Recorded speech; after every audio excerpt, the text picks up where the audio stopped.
Yeah. All right. Hello, everyone, and welcome to today's Zoo to You. I'm Lizzie. I'm an educator here at Stone Zoo, and today's Zoo to You is brought to you by MIFA on behalf of the UFund College Investing Plan. And you can learn more about the plan by following the link in the caption. And today, on behalf of National Take Your Dog to Work Day, I am spending the time with our family of bush dogs here at Stone Zoo's Caribbean Coast.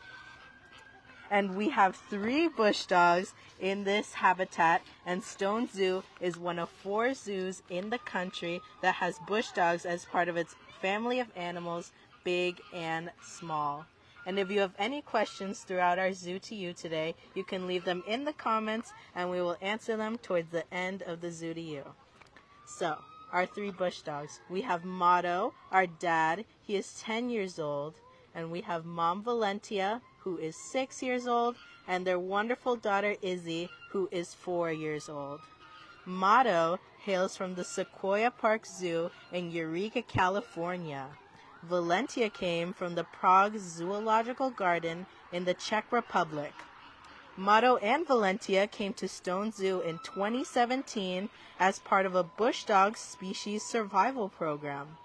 And Izzy is their daughter and was born right here at Stone Zoo in 2018.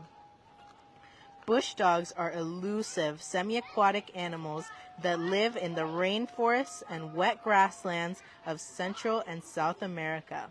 They are carnivores and eat animals like pacas and agouti. They will even hunt in packs like wolves to hunt large animals like capybaras.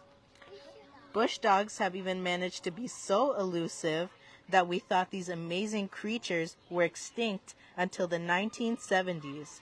So much research has been done on bush dogs since then, and we have gotten to learn so much more about them over time. However, bush dogs need our help. They are near threatened on the IUCN Red List, which means that there are not as many bush dogs in the wild as there were before. So to help bush dog conservation efforts, Zoo New England has an active bush dog species survival plan in place to bring bush dog numbers up.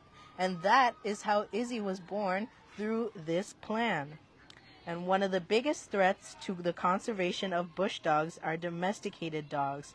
Domesticated dogs are carriers of different diseases like rabies and distemper that can be transmitted to other canines like bush dogs. So yes, bush dogs are canines, so they're related to dogs that we may have at home, wolves, coyotes, and other canines. And while we can vaccinate our dogs against these diseases, we can't vaccinate all the bush dogs in the wild. And this is very dangerous for bush dogs. Unlike our dogs at home, a sick bush dog may not be easy to find in the dense rainforest, especially since they are such elusive animals. That means that if a bush dog gets a disease from a domesticated dog, humans may not be able to find it in time to give it treatment. And this is very harmful to conservation efforts by humans to help preserve bush dog populations. It is very important to keep domesticated dogs and wild animals separate, especially when they can pass on diseases to each other that can make them very, very sick. So when we have a pet, we may be thinking about responsibilities like giving them the right care, making sure we're feeding them the right diet and giving them access to water and shelter. But a huge part of owning a pet is making sure we don't allow them to negatively impact the environment. And even animals like feral dogs and cats can negatively impact the conservation of many species. These animals are often released by someone who couldn't take care of them. However, they can hunt and cause populations of wild animals to decline like bush dogs. Now, you may be thinking, how can I even help bush dogs in Central and South America by being a responsible pet owner in Massachusetts? Well, I'm here to tell you that bush dogs aren't the only animal that can benefit from us being responsible pet owners. Keeping your cat indoors can help preserve populations of songbirds and small rodents in your local area.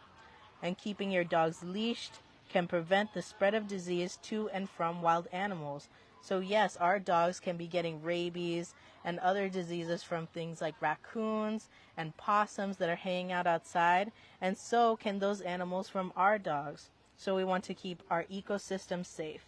And these are small steps that we can take to preserve our own ecosystem in Massachusetts. All right, and now I can take some questions from the comments, if there are any. Yes, we had a great question here from Melanie. Can bush dogs be domesticated? That is a great question, Melanie. So, bush dogs are here in human care at the zoo, but I do not think they can be domesticated. These animals have been in the wild for so long that they are used to living without humans, and they are also very elusive and skittish when it comes to humans and human populations. So I don't think they'd want to be coming to us very close anytime soon. We also had a question from Katie. Are bush dogs endangered? That is a great question, Katie. So bush dogs are near threatened on the IUCN Red List, so that means that their populations are in danger. So yes, they are endangered. We also had another question.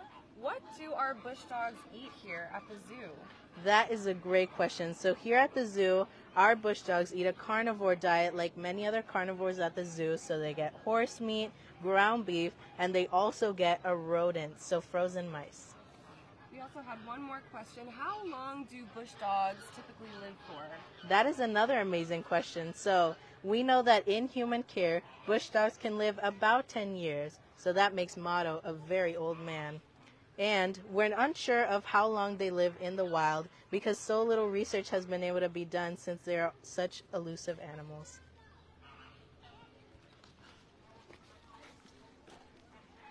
All right, thank you everyone for joining us in today's Zoo to You about our wonderful bush dogs and National Take Your Dog to Work Day. And if you want to see these pint-sized predators in person, come down to Stone Zoo in Stoneham, Massachusetts. Thank you everyone.